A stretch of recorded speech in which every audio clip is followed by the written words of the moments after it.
Pemko Banjarmasin bersama tokoh budaya, tokoh warga wan generasi milenial mencoba merumuskan tentang arah wan pengembangan bahasa Banjar. Kongres Budaya Banjar digelar dikarenakan harus mengembangkan wan membudayakan kembali bahasa Banjar untuk melestarikan pada anak cucu. Pemko Banjarmasin bersama tokoh budaya, tokoh warga wan generasi milenial mencoba merumuskan tentang arah wan pengembangan bahasa Banjar. Sehingga Dinas Kebudayaan wan Pariwisata Banjarmasin melalui event Kongres Budaya Banjar yang digelar di Hotel Best Western Jalan Ayani Pal 4,5 Banjarmasin Timur menghadirkan 3 orang narasumber yaitu Mukhlis Maman, Jamal T. Suryana, Wan As Rizal Nur jelang Kamarian Jumat 6 Desember 2019.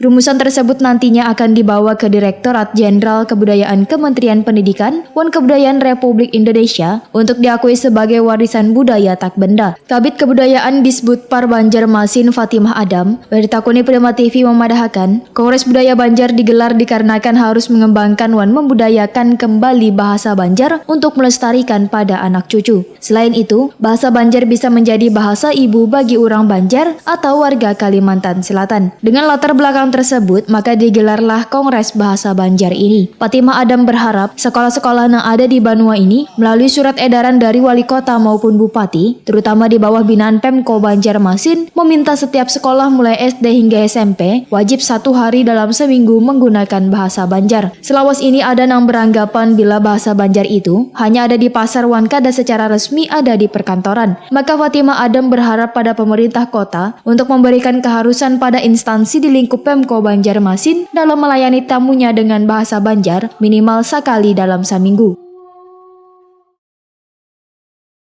Tadi dari nasional mengatakan kita kaya budaya, bahasa kita bagus, tetapi kadang struktur atau apa istilahnya di sana tadi kosakata itu tidak jelas karena dia hanya bahasa sehari-hari, bukan bahasa komunikasi. Nah karena itu usulannya ada akademisi. Ya, akademisi yang khusus membahas bahasa Banjar. Nah itu keinginan kita. Nah selanjutnya apabila ini kita lakukan bersama dengan rekomendasi yang diberikan oleh peserta, maka Dinas Kebudayaan dan Pariwisata menganggarkan dana tersebut untuk selalu mengembangkan apa yang disebut dengan bahasa Banjar supaya contoh dalam setiap kegiatan itu akan melibatkan misal tadi pidato atau sambutan wali kota dia berbahasa Banjar ya kan, kemudian hotel-hotel dalam menerima tamu atau apa dia juga ada bahasa Banjarnya, tetapi sambil disampingi dengan bahasa Indonesia atau bahasa Inggris.